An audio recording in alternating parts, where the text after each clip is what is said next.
Welcome back to the Ultimate Diecast Garage, where today we're going to be unboxing and reviewing this inno64 TEC Art AE86 N2 project. Now, straight away you can see it comes in this nice purple box with this purpley pink box, which looks really cool, and honestly, it's one of my favourite box designs that inno64 have done.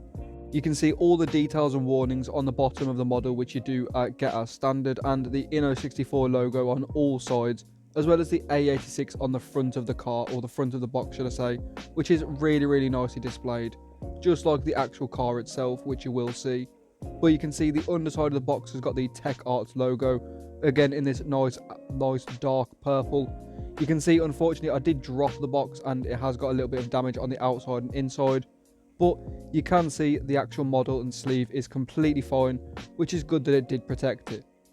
But you can see the sleeve design continuing at that nice purple and pink design, really cool, and again presenting the model nice and unique instead of just a standard colour to match the car. Obviously it's got a nice design to it as well, with the TEC Art logo and the AE86 at the back, and the same warnings that are on the actual outer box on the underside of the sleeve as well. You can also see, continuing on with the colour scheme, it's got the base design as well to match the sleeve and the outer box. Very cool. It's got the TEC Art logo on the front as well, with the name of the car, the AE86 Project N2, or the N2 project, with the inno64 logo at the back. Obviously just the standard plastic base for this model. But you can see the model up close now. It looks really cool. The colour contrast is absolutely incredible, and the camera doesn't do it justice. I know I say that about a few of these models, but honestly, this one is really vibrant, and one I'll definitely recommend checking out. You can see, obviously, detail-wise, it's very good, which we will get into, but the wheels do roll, and they have got the nice Sakura Blossom wheels, which look really cool and are such an iconic Japanese JDM wheel. The decals are all really nice and visible and super easy to read. There are some really tiny ones which my eyes don't quite make out, but up close on the camera you can see them really visible. It's just my eyesight isn't the best. The taillights are really nicely detailed as well, with a nice gloss finish and some nice depth as well, really nicely adding to the realism of the model.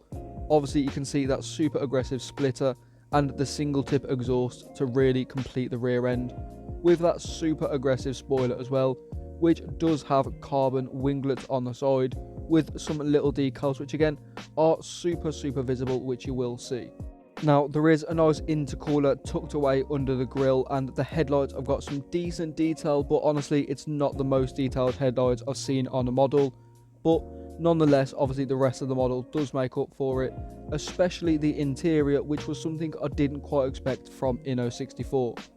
You can see the bucket seats have got the full harnesses, and there is also some little stickers on the dashboard, which I thought was a really cool little touch, and also the fact that the harnesses have got all the buckles, and there is also Recaro written on the headrest of the seats, which I just think is incredible attention to detail, alongside the purple interior to match the colour scheme of the car.